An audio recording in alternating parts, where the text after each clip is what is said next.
Muy buenas tardes con todos, agradeciendo a Dios, a los señores de CAMES, Cámara Peruana de Comercio Exterior, al señor Sergio, por esta oportunidad en seguir compartiendo esta conferencia magistral. Esperemos sea de su agrado en compartir este conocimiento, siguiendo con el curso de planeamiento financiero en tiempos de COVID, ¿no? Como docente virtual, soy contador público colegiado, CPC, Aldo Ali Acuña Aparcana, docente virtual de CAMEX, consultor, investigador en gestión pública y privada.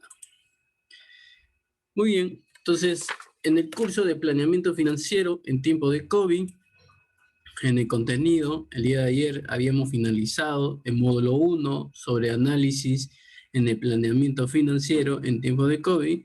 Ahora, hoy vamos a iniciar el módulo 2 sobre la proyección del planeamiento financiero en tiempos de COVID.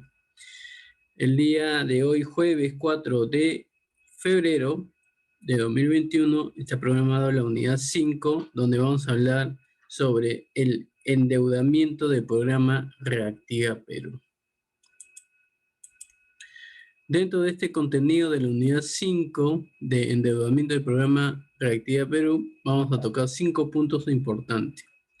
El impacto de los préstamos de Reactiva Perú en el endeudamiento, el impacto del COVID en el EBIT y el EBITDA, ¿no? Antes y después de impuestos. Punto 3, pactos financieros y eventos de incumplimiento. Punto 4, el impacto potencial del COVID en el EBITDA y los cálculos del convenio financiero en los acuerdos de préstamo. Y el punto 5, el impacto financiero del COVID, algunas modificaciones que se prevalecen sobre la valoración de las empresas. Muy bien, cuando se habla de, ¿no?, este impacto, ¿no?, la preocupación del Estado, ¿no?, de cómo hacemos, ¿no?, qué hacemos, ¿no?, y qué vamos a realizar, ¿no?, con las empresas que estuvieron cerradas, ¿no?, bajo esos esquemas. Uno de los efectos de la pandemia, ¿no?, de este bicho sobre la oferta y la demanda, generaron una caída importante en los ingresos de las familias y en los flujos de cajas de las empresas, lo cual ha limitado la capacidad para poder cumplir con obligaciones ya contraídas. Frente a ellos, el programa Reactiva Perú se formuló como un mecanismo para otorgar liquidez y apoyar al crédito que permitió dos puntos muy importantes. Primer punto, evitar el rompimiento de la cadena de pagos y al mismo tiempo, dos, proveer de liquidez al sistema financiero. De esta manera se mitigaron parcialmente los efectos negativos de la crisis, que podrían haber llevado a una depresión económica y a vulnerar la estabilidad del sistema financiero. Reactiva Perú es un programa de garantía estatal hasta por un monto de 60.000 millones de soles. Inicialmente fue 30.000 millones de soles, pero en la actualidad es 60.000 millones de soles, donde el monto de los préstamos se encuentra relacionado a las necesidades de capital de trabajo. Dicho monto se determinó en una primera etapa según las contribuciones a salud durante los 3 meses o las ventas declaradas a la SUNAT el primer mes del año 2019. Posteriormente, con la ampliación de la cuarentena, en una segunda etapa del programa, el monto fue ampliado a 3 meses de ventas declaradas. O para el caso de microempresas, a 2 veces el saldo promedio de deuda de 2019. En ambos casos se determinó un monto de préstamo máximo a 10.000 millones de soles. por lo que las empresas más grandes tienen un menor acceso relativo. Estos cambios en la determinación del monto de préstamo favorecieron principalmente a las empresas más pequeñas, las cuales pudieron acceder a un monto de préstamo mayor de acuerdo a su historial crediticio. Y asimismo se otorga la garantía del gobierno nacional de acuerdo a un porcentaje entre el 98 y 80%, el cual varía de manera decreciente al monto del préstamo. Y así, para los préstamos de menor tamaño, los cuales se encuentran también asociadas a las empresas más pequeñas, el porcentaje de garantía es mayor. Y esta garantía actúa como un mecanismo de absorción de riesgo ante estas condiciones excepcionales de recesión económica y alta incertidumbre.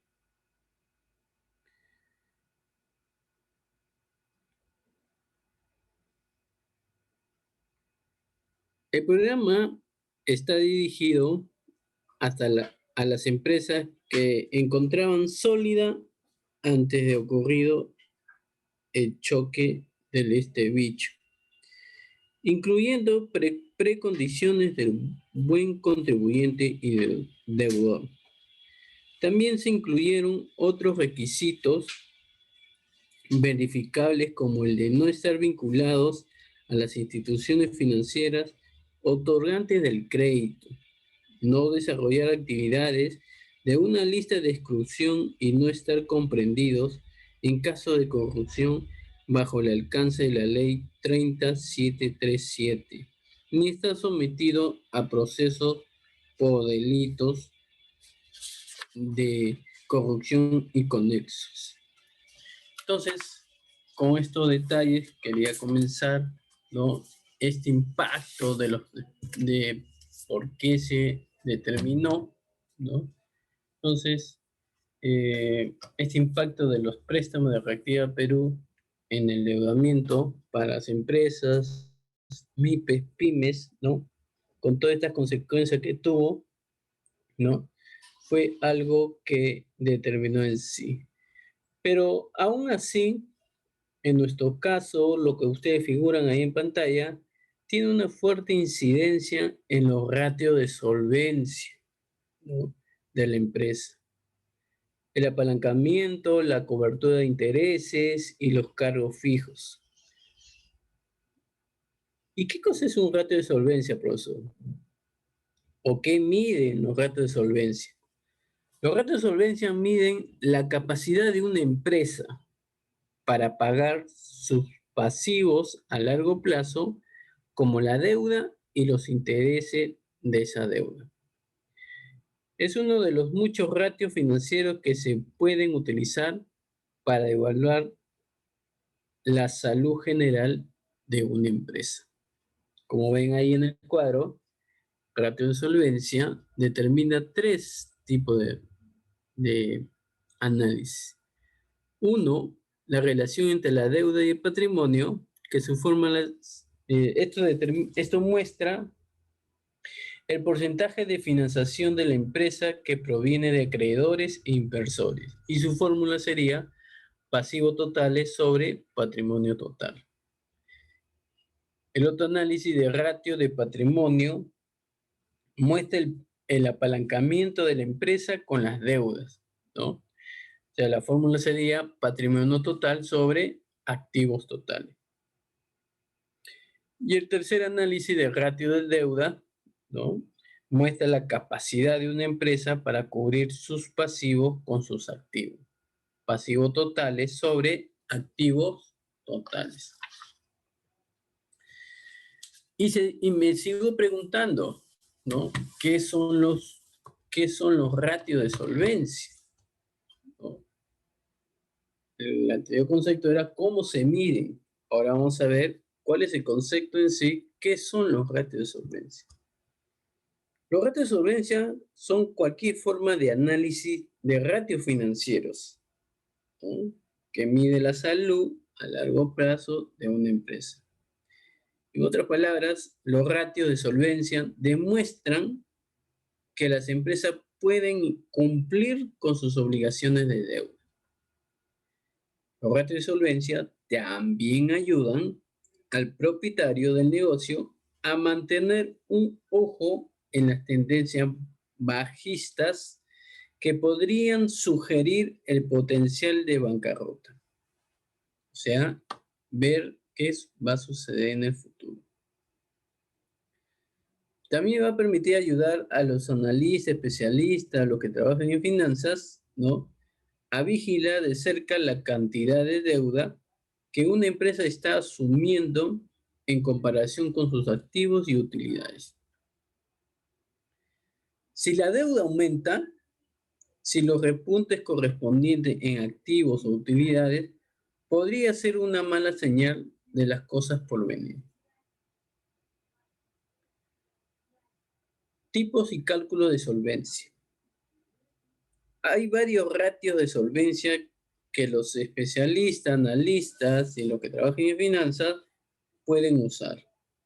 Algunas de estos ratios son técnicas de uso principalmente para auditores o analistas corporativos. Otros son fácilmente evaluados por contadores, propietarios de negocios e inversionistas por igual. Y tenemos estas tres ecuaciones simples para comenzar su análisis de ratios de solvencia. El ratio de deuda activos, ¿no?, como ven aquí. Los ratios de deuda menos activos mide la cantidad de la base de activos de la empresa que se financia mediante deuda. Usted calcula esto dividiendo la deuda de una empresa por sus activos. Si el ratio de activos de una empresa es de 0.5, eso significa que por cada sol de deuda hay activos por valor de 2 soles. La fórmula sería de ratio entre deuda y activo es igual deuda sobre activos. Ratio de capital. Este ratio se calcula dividiendo el capital total entre los activos totales. Esto indica a los analistas, especialistas, los que trabajan en finanzas, la eficacia. ¿Por qué la eficacia? Porque con la que una empresa financia sus activos con el capital de los accionistas o patrimonio en lugar de la deuda. Cuanto mayor sea el ratio, menos deuda se necesitará para financiar la adquisición de activos. ¿Y cuál es la fórmula del ratio de capital? Es igual patrimonio sobre activos. El ratio de interés cobertura, este mide la capacidad de una empresa para cumplir con sus obligaciones de deuda a largo plazo. Se calcula dividiendo los ingresos corporativos o utilidades antes de los impuestos e intereses abreviados, o sea, lo llamado EBIT, por los gastos de intereses relacionados con la deuda a largo plazo. Si en una proporción de 1.5 o menos se considera generalmente un número preocupante. ¿Por qué, profesor? Porque a mayor interés, menos sería la deuda. ¿Y cuál es la fórmula? Ratio de cobertura de interés. EBIT sobre los gastos de interés. Preferible que los intereses se reduzcan a no que sea incrementado. ¿Cómo funcionan los ratios de solvencia? Si uno de los ratios muestra solvencia limitada, eso debería levantar una señal de alerta para los analistas. Si varios de estos ratios apuntan a baja solvencia, ese es un problema importante, especialmente si el clima económico más amplio es bastante optimista. Una empresa que tiene problemas de solvencia, cuando las cosas son buenas y es poco probable que le vaya bien en un entorno económico estresante. Para los propietarios de negocios deben estimular un esfuerzo para reducir la deuda, aumentar los activos o ambos. Para un inversionista potencial, estos son serios indicios de problemas por delante y una señal preocupante sobre la gerencia que podría tomar el precio de las acciones. Los inversionistas pueden incluso tomar esto como una señal para vender la acción, aunque los inversionistas considerarían muchos otros factores más allá de la solvencia antes de tomar una decisión de este tipo. ¿Y qué diferencia, profesor, hay entre ratio de solvencia y ratio de liquidez? El ratio de solvencia versus ratio de liquidez, ¿no? Como ven ahí en el cuadro, el ratio de solvencia mide la salud financiera de la empresa, mientras el ratio de liquidez mide la salud financiera de la empresa.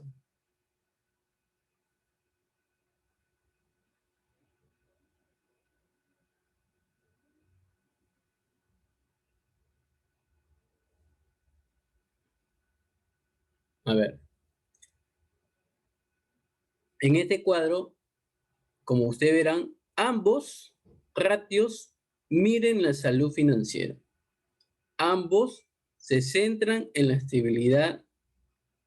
Uno, por ejemplo, el ratio de solvencia, la estabilidad a largo plazo. La liquidez, la estabilidad a corto plazo.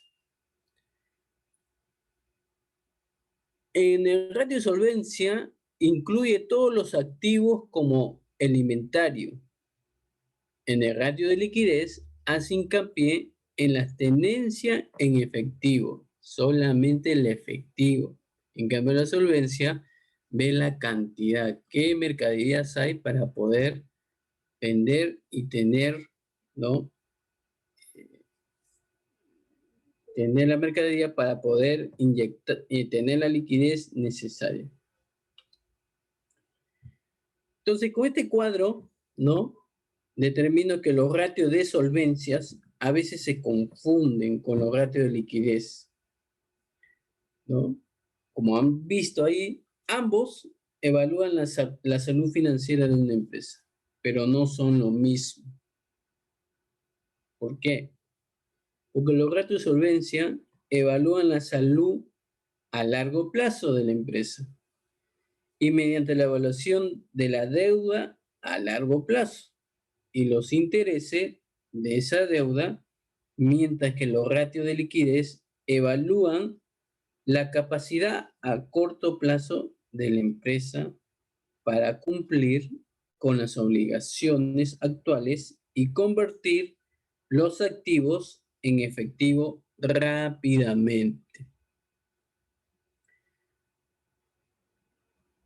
Si una empresa con alta liquidez podría fácilmente levantarse para hacer frente a emergencias financieras repentinas, como la pandemia de este bicho.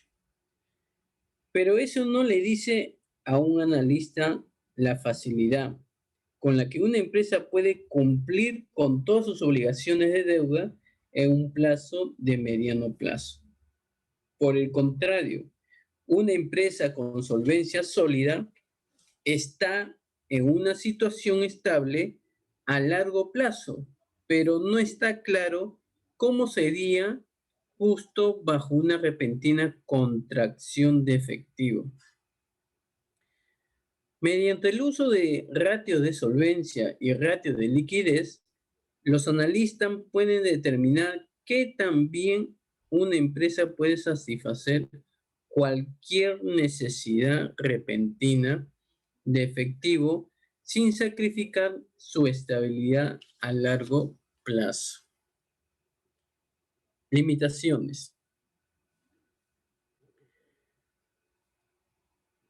Hoy en día no hay un ratio de solvencia única para evaluar la estabilidad financiera real a largo plazo de una empresa determinada. Debe calcular varios ratios de solvencia diferentes y compararlo con los promedios de la industria o de la empresa. Una forma de controlar rápidamente el significado de los ratios de solvencia de una empresa es compararlos con los mismos ratios para algunos de los actores dominantes en el sector de la empresa. Las desviaciones relativamente menores de los ratios de los actores dominantes en una empresa son probablemente insignificantes. Las diferencias importantes podría ser un problema. Incluso con un conjunto diverso de datos para comparar, los ratios de solvencia no le dirán todo lo que necesita saber para evaluar la solvencia de una empresa. Estos ratios no abordan cómo se utilizan específicamente la deuda, las inversiones en proyectos a largo plazo podrían tardar años en materializarse. ¿Qué quiere decir con esto? Que con estos ratios de solvencia que se están produciendo en el interín, pero eso no significa que fueran malas inversiones para la empresa. Punto 2. Impacto del COVID en el BIT y el EBITDA. Análisis de las utilidades antes de intereses e impuestos, el famoso EBIT.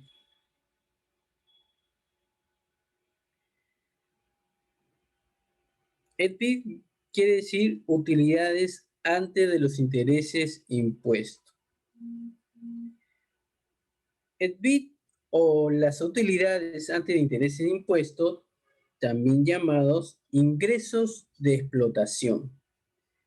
Es una medición de rentabilidad que se calcula los beneficios operativos de una empresa, restando el costo de los bienes vendidos y los gastos de operación de los ingresos totales. Este cálculo muestra la cantidad de beneficio de una empresa y genera solo de sus operaciones sin tener en cuenta los intereses o los impuestos. Es por eso que muchas personas se refieren a este cálculo como utilidades operativas o utilidades analíticas, ¿no? Hoy en día.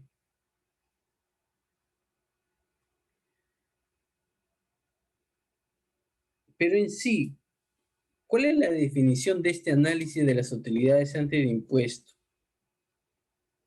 Los inversionistas y acreedores utilizan el EBIT porque les permite ver el éxito de las operaciones principales de la empresa, sin tener que preocuparse por las ramificaciones fiscales o el costo de la estructura de capital. Simplemente pueden ver si las actividades de negocios y las ideas detrás de ello realmente funcionan en el mundo real. Por ejemplo, ustedes pueden mirar a un fabricante de animales de peluche para ver si realmente está haciendo dinero produciendo cada animal, sin tener en cuenta el costo de la planta de fabricación. El examen de las operaciones de esta manera ayuda a los inversores a entender la salud de una empresa y la capacidad de pagarle obligaciones de deuda.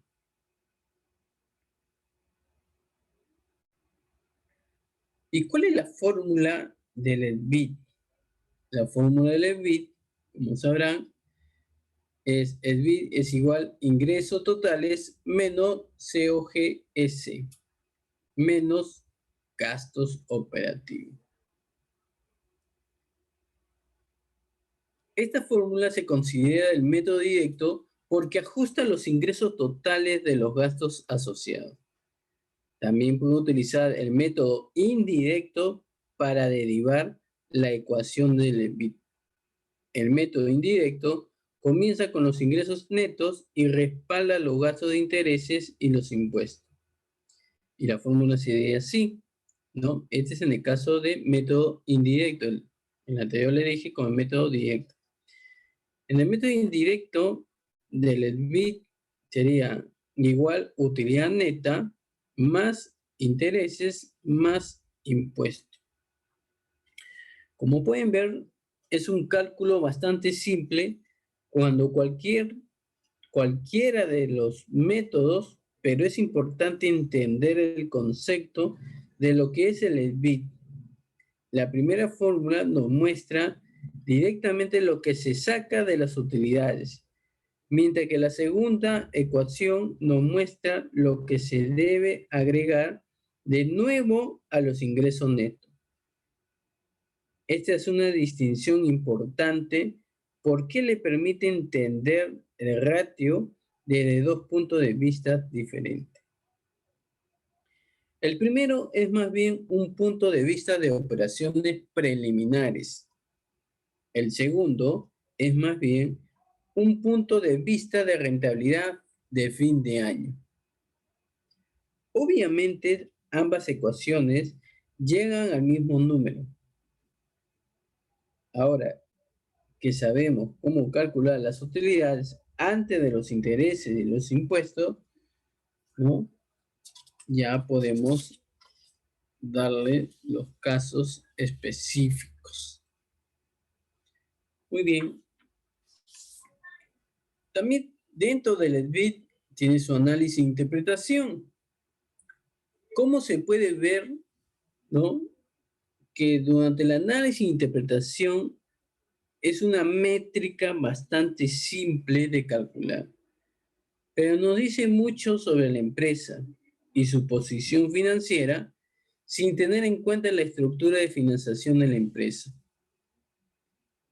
Explicación y precaución de uso.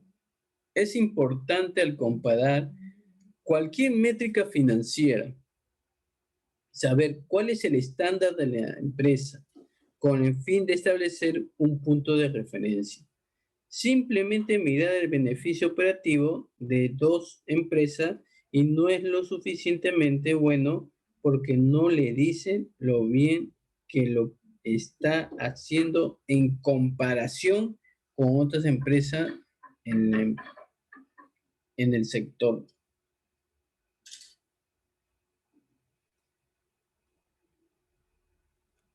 Análisis y aplicación del EBITDA. EBITDA quiere decir utilidades antes de impuestos, intereses, depreciación y amortización. El EBITDA, que significa Earning Before Interest, Taxes, Depreciation y Amortization en inglés.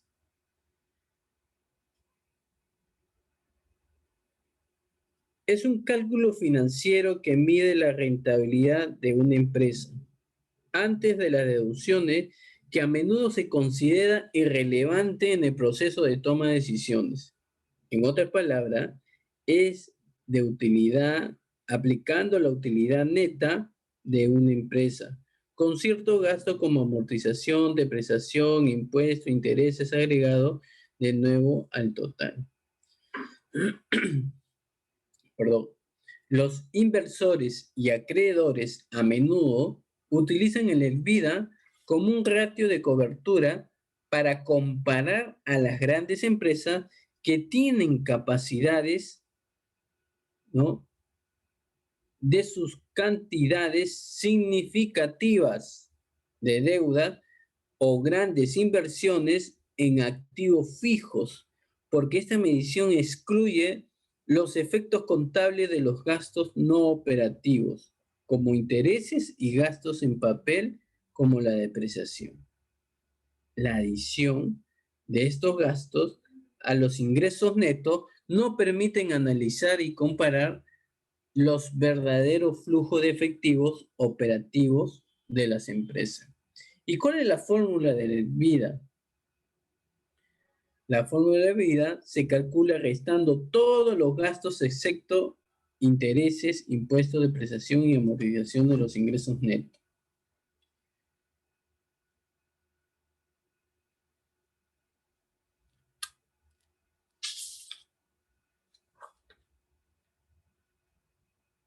Ingresos netos más gasto de interés, más impuestos, más depreciación y más amortización, ¿no? A menudo la ecuación se calcula inversamente comenzando con los ingresos netos y agregando de nuevo la vida, y muchas empresas utilizan esta medición para calcular diferentes aspectos de su negocio. Por ejemplo, dado que se trata de un cálculo que no se incluye en la NIF, ¿no? En las normas internacionales de información financiera, pero puede seleccionar y elegir qué gastos se agregan de nuevo a los ingresos netos. Por ejemplo, no es raro que un inversionista quiere ver cómo la deuda afecta la posición financiera de una empresa, sin la distracción de los gastos de depreciación. Por lo tanto, la fórmula se puede modificar para excluir solo los impuestos y la depreciación. Y dentro de los componentes de la fórmula, determinan los 5 componentes principales para que se determine la ecuación: utilidades, impuestos, gasto por intereses, depreciación y amortización. Análisis de interpretación de la vida. ¿Por qué se utiliza la vida en la valorización? Esa es la pregunta que se hace. Es un cálculo de rentabilidad que mide lo rentable que es una empresa antes de pagar intereses a los acreedores, impuestos al gobierno y tomar gastos en papel como depreciación y amortización. Y esto no es un ratio financiero, en su lugar es un cálculo de la rentabilidad que se mide en soles en lugar de porcentaje. Al igual que todas las mediciones de rentabilidad, los números más altos siempre se prefieren a los números más bajos, porque los números más altos indican que la empresa es más rentable. Por lo tanto, una utilidad ante de ICTA, o sea, de impuestos, antes de impuestos, de gastos de intereses, de depreciación y amortización, ¿no? Establece mucho así. Vamos a hacer un ejemplo. Tengo una utilidad, ya tengo una utilidad de 10.000 soles. Y es mejor que sea 5.000. ¿Cómo así, profesor? Eso significa que la primera empresa todavía tiene 10.000 soles restante después de que todos sus gastos de operaciones hayan sido pagados para cubrir los intereses impuestos para el año. En ese sentido, es más una medición de cobertura o liquidez que un cálculo de rentabilidad. ¿Y cuál es la desventaja? Muchos inversores no miran esta métrica favorablemente porque trata a la empresa como si nunca pagara intereses o impuestos y nunca tiene el costo del equipo. Y en ese sentido no muestra un verdadero valor de la empresa porque no se incluyen todos los costes asociados con la obtención de beneficio. Un buen ejemplo de esto es una empresa en la industria manufacturera. A medida que la empresa crece, tendrá que comprar cantidades crecientes de equipo y financiar estas compras con préstamos adicionales. El EBITDA no examinará el costo de expansión y solo mirará los beneficios que la empresa está haciendo sin tener en cuenta los costos de los activos fijos. Profesor, ¿y cuál va a ser la limitación? La limitación de este análisis de aplicación de la EBITDA, dado que las utilidades anteriores a EBITDA solo calculan los beneficios en soles brutos. A menudo es difícil para los inversores y acreedores utilizar esta métrica para comparar empresas de diferentes tamaños en una industria. Y un ratio es más eficaz para este tipo de comparación que un cálculo recto. En cambio, en el margen de vida, toma la fórmula básica de rentabilidad y la convierte en un ratio financiero que puede ser utilizado para comparar todas las empresas de diferentes tamaños a lo largo y ancho del sector. La fórmula del margen de vida divide las utilidades básicas antes de la ecuación de intereses, depreciación y amortización, por los ingresos totales de la empresa, calculando así las utilidades que quedan después de que se pagan todos los gastos de explotación, como un porcentaje de los ingresos totales, ¿no? Y la fórmula sería, pues, margen de vida es igual a vida sobre ingresos totales.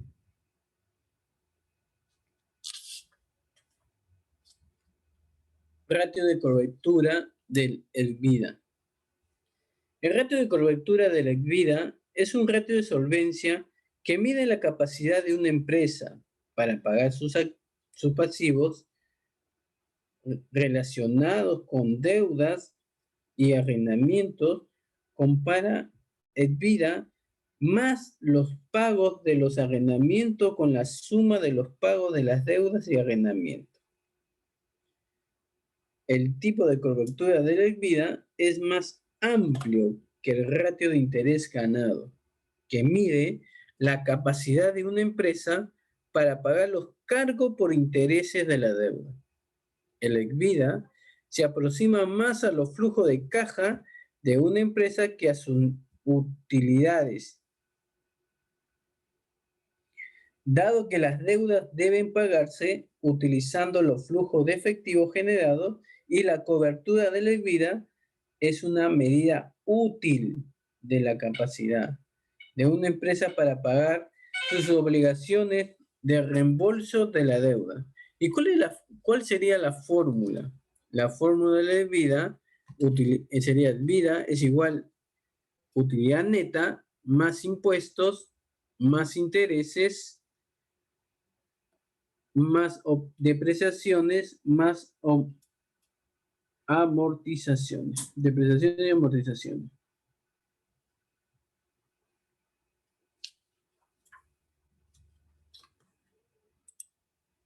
Pacto financiero y eventos de incumplimiento. Muy bien. Los pactos financieros son compromisos que prescriben que un prestatario cumplan con ratios financieros, como los ratios de cobertura o de apalancamiento, o que preserve alguna otra cantidad. Esto tienden a medir ya sea el valor de los activos o la asequibilidad y ambos afectados por la pandemia. Cuando un prestatario incumple un pacto financiero estipulado en un documento de financiación, ello daría lugar a que el prestamista considere que se ha producido un caso de incumplimiento, lo que aceleraría la deuda que se le debe y permitiría al prestamista negarse a conceder nuevos préstamos, nuevos préstamos que uno puede reclamar la cobertura en efectivo. La ausencia de un caso de incumplimiento suele ser una condición previa, lo que significa que los casos de incumplimiento actúan como un tope de crédito. Parece que este bicho tendrá repercusiones de gran alcance en todo el mundo, que alterarán las actividades habituales. Las cadenas de suministros, todo cuando estas, ¿no? Se originan y a la vez tiene el comportamiento general de los consumidores. En consecuencia, es probable que este bicho tenga un efecto adverso sobre los ingresos y los cálculos de los impactos financieros que los prestatarios, y deben tener en cuenta, si bien la proyección de los efectos en los pactos financieros pueden resultar difícil para los prestatarios, y esto deberían vigilar cuidadosamente su cumplimiento de los pactos financieros en el futuro para identificar cualquier posible problema futuro. Los prestatarios deberían considerar lo siguiente, 4 puntos muy importantes. Primer punto, cuando vencen las próximas fechas de prueba y cumplimiento. Segundo punto, la base de cálculo de los convenios y la forma en que las definiciones pertinentes puedan tratar las repercusiones del COVID-19 en los ingresos y en otros parámetros financieros que pueden verse afectados negativamente. Tercero, si hay disposiciones en los documentos que impiden el incumplimiento mediante la aportación de capital, que en algunas circunstancias puede incluir la deuda subordinada. Cuarto punto, potencialmente el compromiso temprano con los prestamistas si el cumplimiento del convenio puede resultar desafiante, ¿no? Los prestamistas hoy en día también deberían considerar, ¿no?, la base de los cálculos y, y potencialmente llegar a los clientes de los sectores que probablemente se vean más afectados por este bicho. Pacto y caso de incumplimiento.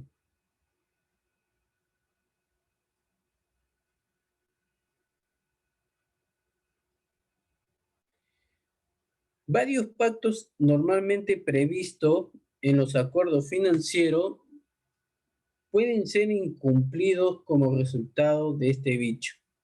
Lo más probable es que se vean afectados los pactos comerciales y los pactos financieros, en particular los que tienen un componente de utilidades como la vida. Es probable que el cese de las actividades comerciales constituya un caso de incumplimiento.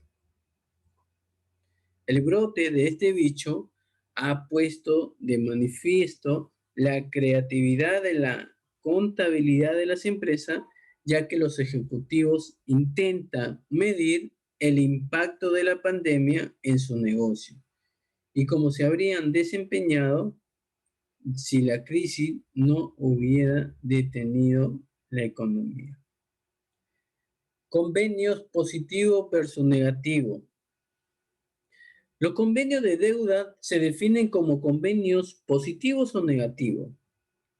Vamos a establecer cada uno de ellos. Los convenios de deuda positivos son convenios que establecen lo que el prestatario debe hacer. Un ejemplo, profesor, muy bien, para que puedan entender. Uno, alcanzar un cierto umbral en ciertos ratios financieros. Dos, asegurarse de que las instalaciones y fábricas estén en buenas condiciones de trabajo. Tres, realizar un mantenimiento regular de los bienes de capital. Cuatro, proporcionar estados financieros anuales auditados. Y cinco,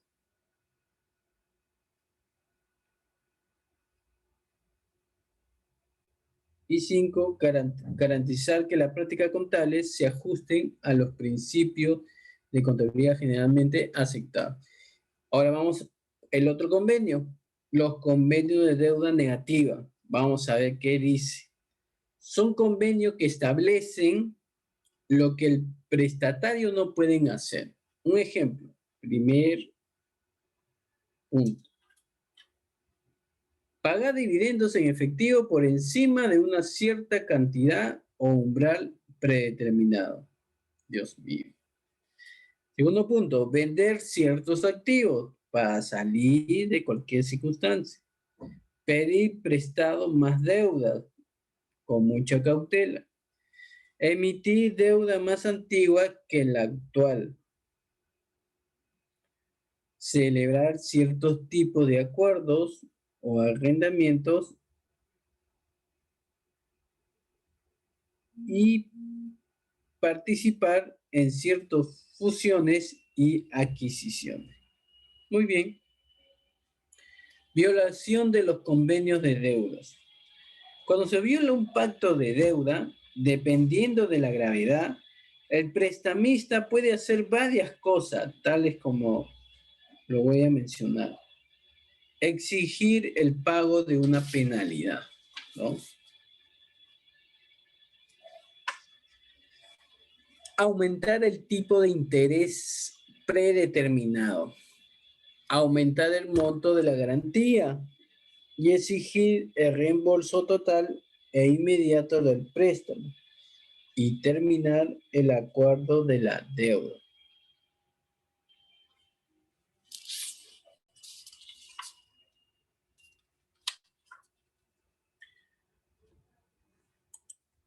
Punto 4. Impacto potencial del COVID en el vida y los cálculos de convenio financiero en los acuerdos de préstamo. A medida de que todos nos adaptamos a la nueva normalidad de trabajar desde casas,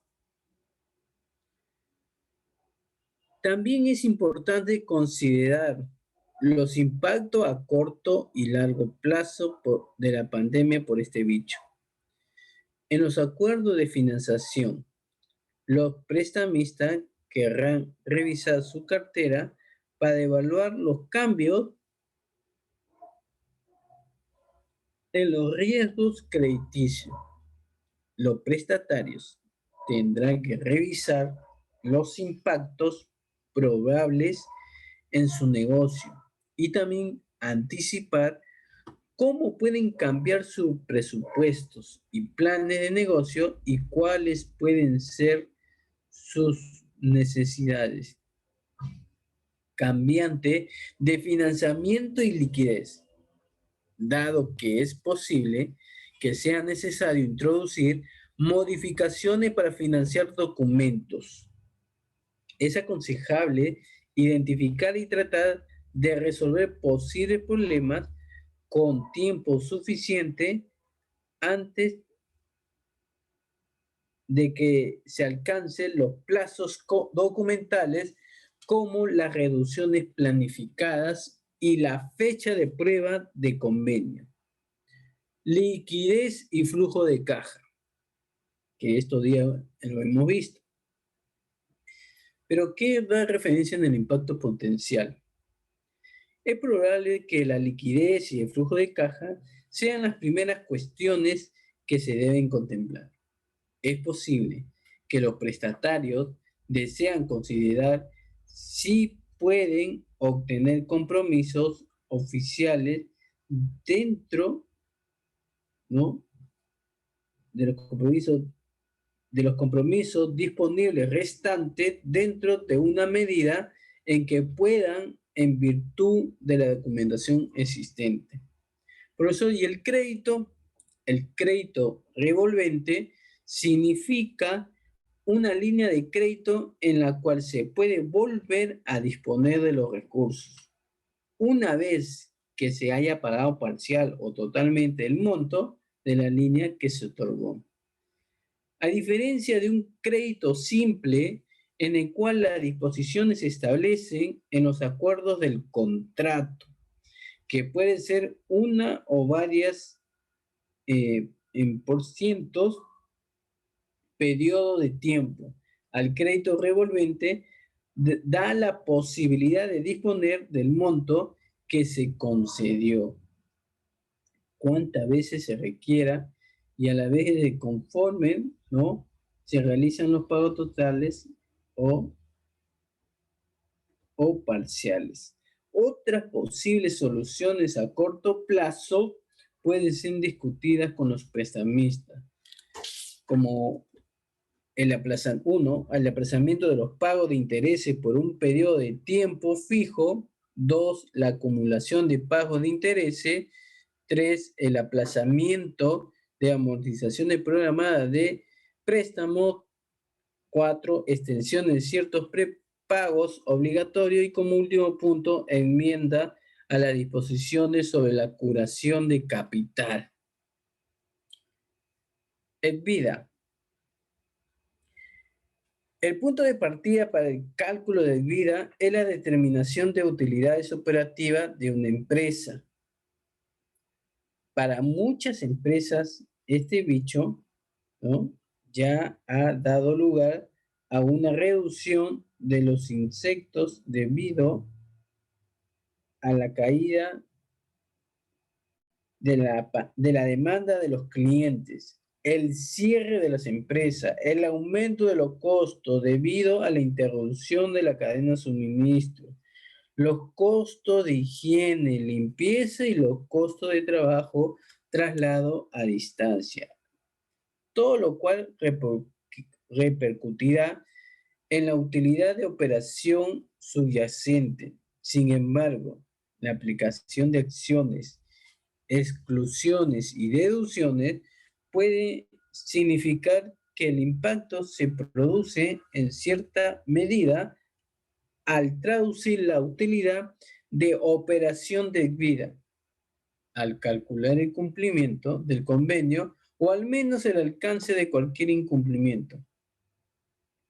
También puede haber otros cambios en los ingresos y o costos que surjan de la respuesta al COVID, que puedan tener un impacto en la utilidad de operación. En el vida, vamos a dar un ejemplo para que puedan entender. Los pagos recibidos en virtud del plan gubernamental, los aplazamientos del pago de alquiler y de los pagos a acreedores, los descuentos a proveedores y la reducción de los gastos generales, ¿no?, que es algo muy preocupante en sí.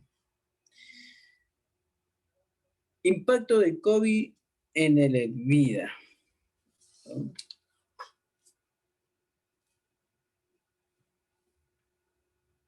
Pero en el EBITDA ajustado.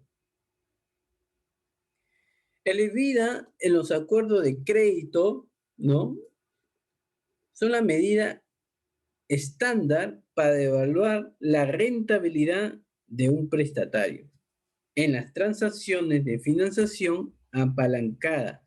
Ha ampliado considerablemente su alcance en los últimos 5 a 10 años.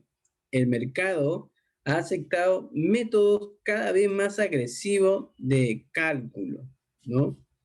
Y como sabrán, ¿no?, este cálculo de la EBITDA ajustado, lo que tiene el efecto de producir ratios de apalancamiento más bajos. Además, el EBITDA ajustado tiene aplicaciones que van mucho más allá del tradicional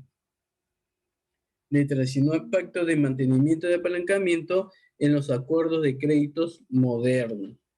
Por ejemplo, con frecuencia se permiten a los prestatarios incurrir en una cantidad ilimitada, ojo, ilimitada, de deuda incremental. Perfecto. Sujeta al cumplimiento de una prueba de ratios de apalancamiento. O en algunos casos, ¿no? Una prueba de ratio de cobertura de intereses, así como incurrir con gravámenes ilimitados y realizar cantidades ilimitadas de inversiones, dividendos y pagos anticipados de facilidades de deuda junior. Todo ello sujeto al cumplimiento de una prueba de apalancamiento, un componente de cálculo de estas pruebas de apalancamiento y cobertura de interés es el vida ajustado. El vida ajustado también está presente en las condiciones de uso basadas en el ratio de apalancamiento aplicable a la cantidad disponible con el fin de hacer dividendos y prepago de los servicios de deuda subordinada y en ciertos casos inversión. Muchos acuerdos de crédito de mercado intermedio también contiene esa cesta de cultivo en los pactos negativos que aumentan automáticamente. ¿Pero qué aumenta automáticamente? La capacidad, ¿no? La capacidad de la cesta basada en el sol a medida que la vida ajustado aumenta más allá del nivel de la fecha del cierre. La obligación de un prestatario de pagar por adelantado el préstamo de un prestamista con el producto del exceso de flujo de efectivo y de ciertas ventas de activos puede reducirse a un porcentaje menor. Un pago anticipado con el 50% del producto, que se convierte en el 25% en el caso de los productos. Si se alcanza ciertos niveles de ratio, de apalancamiento y muchos acuerdos de crédito, tiene un concepto de margen flotante que aumenta y disminuye en función del ratio de apalancamiento del prestatario. En pocas palabras, el EBITDA ajustado es omnipresente en muchos acuerdos. Muchos acuerdos de crédito y un EBITDA ajustado más alto en ratio con un nivel estático de deuda y que me permite al prestatario cumplir los actos de mantenimiento financiero y mantener la flexibilidad para adoptar determinadas medidas en el marco de su acuerdo de crédito. Dado que se prevé que las pérdidas de ingresos asociadas por este bicho serán importantes. ¿Por qué, profesora?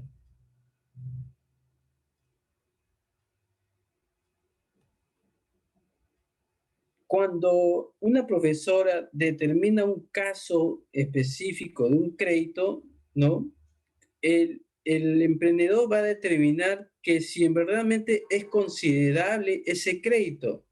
Y esa profesora me hace, profesor, pero dado que se prevé que las pérdidas de ingresos asociadas por este bicho serán importantes para muchas empresas, yo le respondo, será mucho importante sí y no.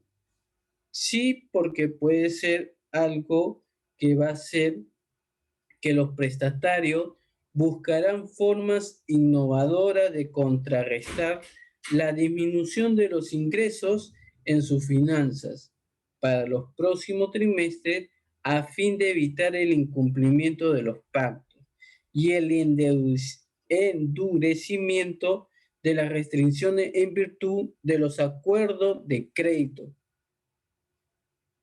Tampoco no quiero ser pesimista, pero los prestamistas deben esperar ver los complementos relacionados por este dicho en los certificados de cumplimiento ya el 31 de marzo. Incluso si los complementos específicos por este dicho no son un componente en la definición de la vida ajustado. Revisión de los convenios de deuda. Si su empresa tiene una nota pendiente, puede tener convenios que requieran ciertos niveles de desempeño.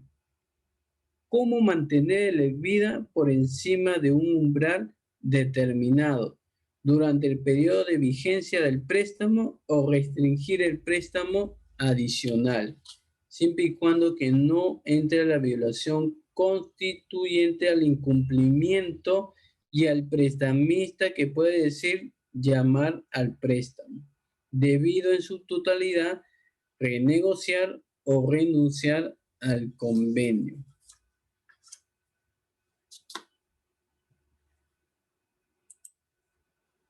Impacto financiero del COVID, modificación de valoración de las empresas. Dame un minuto, Sergio, y termino con esto.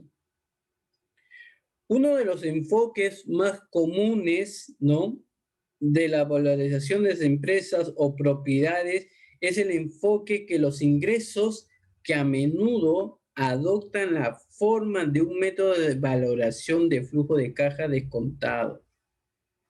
En el ámbito de la valoración, el enfoque de los ingresos es un método ampliamente aceptado y uno de los principales enfoques utilizados para estimar el valor de una empresa comercial o el valor de sus activos. Incluso en tiempos normales, pequeños cambios en una de las innumerables hipótesis o insumos que sientan las bases de un modelo de valoración basado en el enfoque de los ingresos. Y este puede tener efectos dramáticos en sus conclusiones.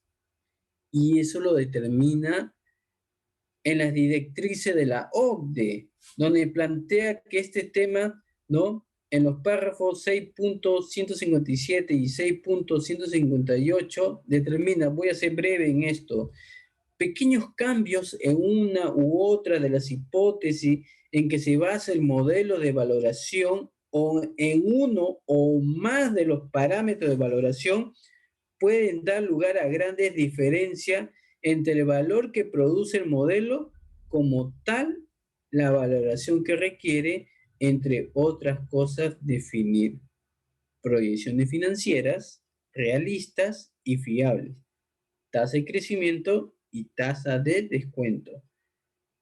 A mi punto de vista, hoy en día, el impacto financiero por este bicho debe ser considerado en el proceso de valoración. En la contabilidad por este bicho, vamos a determinar 4 modificaciones a considerar. 1, la tasa de descuento, que dentro de la tasa de descuento tiene en cuenta el riesgo y el valor temporal del dinero de los flujos de efectivo prevista. 2, las proyecciones financieras, que deben de aplicar las metodologías de proyección donde varían de una empresa a otra y suelen incluir enfoques directos e indirectos. 3, la tasa de crecimiento, que tiene que determinar que aunque no se pueden conocer las futuras condiciones de mercado, el modelo de valorización posterior por este bicho debería tener en cuenta al menos la posibilidad de una economía plana o en recesión. Y como último punto, 4, el análisis de sensibilidad. Durante este periodo especialmente volátil, asegúrese de someter a pruebas los resultados de la valorización en diferentes escenarios. Y termino con una frase: el fracaso no es lo opuesto al éxito, sino una parte para llegar a él. Yusuru Han Yu. Muchas gracias. Gracias, Cames, gracias, Sergio, y gracias a cada uno de ustedes. Muy buenas tardes y que Dios me lo bendiga.